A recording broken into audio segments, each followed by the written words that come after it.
living history has a white supremacy problem in America. And I hope that through the work that I'm doing, that may change.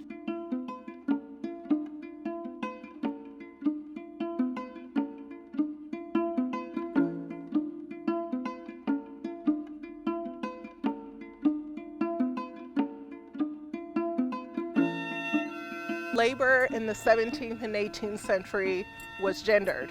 So while the men were working in the grist mill, the women were in here in the basement working in the dairy. Women like Abigail, Susan, and Dina were turning things like milk into butter. And those things were then taken from here, along with the flour, put on ships, put on boats, piloted like people like Diamond, who was a pilot, and taken down to New York City. Those things were then transported throughout the Atlantic. These people made a lot of money from people like Dina and Caesar and Flip. Their labors is what built this place.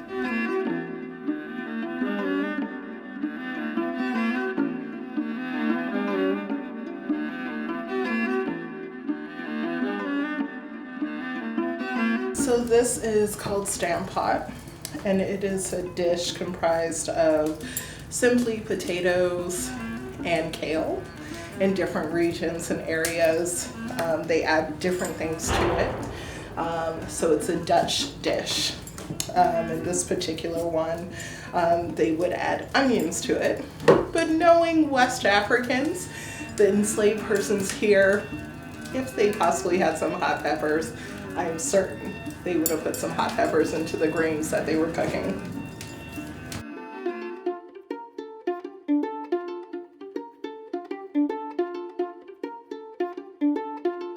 I don't think people understand. I loved General George Washington. Like, I had a figurine of him, I had books about him.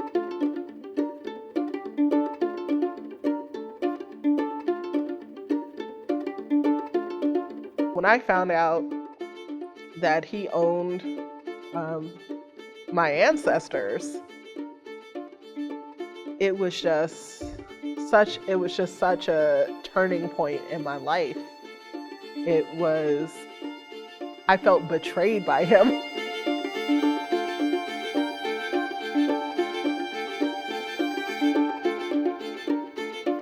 I can't be with them.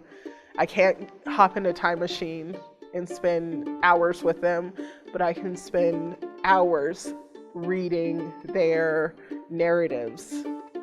I can spend hours in the spaces where they lived. I can clean their graves or burial sites. I can leave flowers. I can do libations.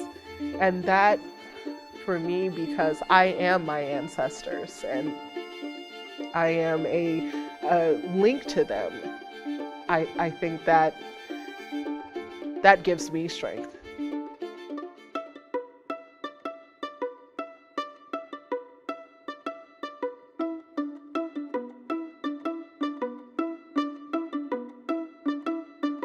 White people would come in and they would start calling me by random names from films.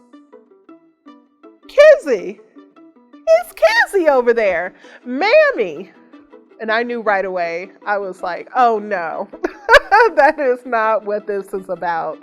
This is not the plantation. This is not, we may be on a plantation, but we're not in a plantation.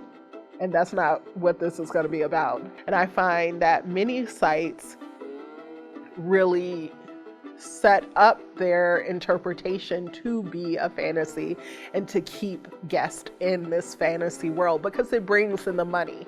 A lot of people can be lulled into that fantasy world, and it's really sites and interpreters have to take an active stand in snapping people out at every chance.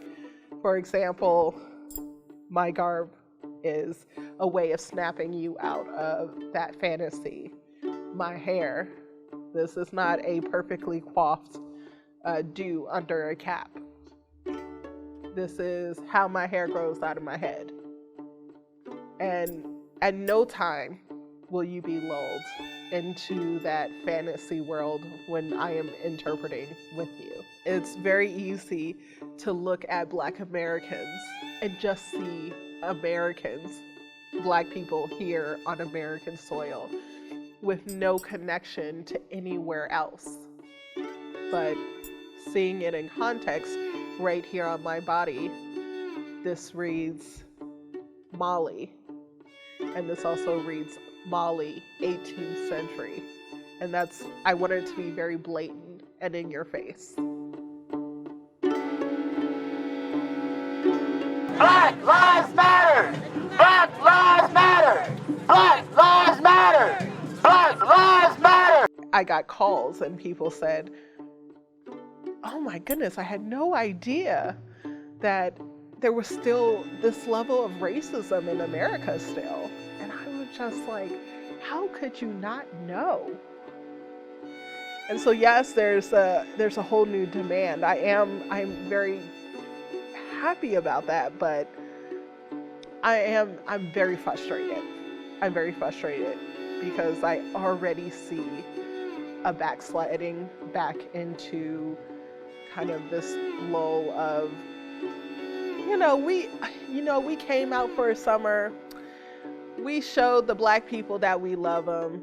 Now, they know we're not racist. It shouldn't have to be every time there's blood on the ground or a dead Black person that we decide to talk about slavery or talk about race in America. It doesn't go away.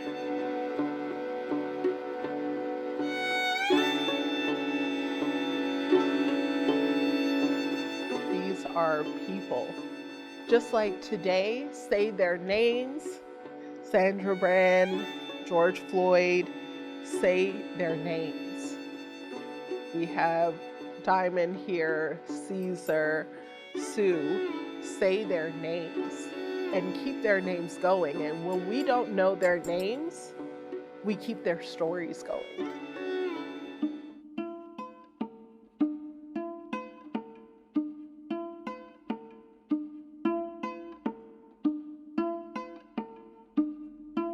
The best thing we can do is to find descendants of specific sites and make sure they're good. I mean, I think the most important thing is talking about it. If you are a site of enslavement, a site that had enslavement, north, south, east, or west, you have to be talking about it. And that's doing the right thing.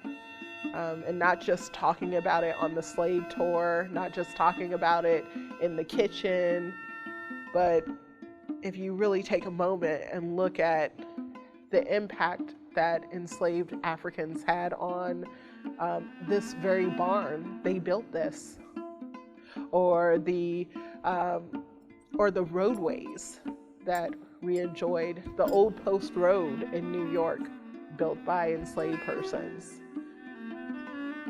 I think just talking about them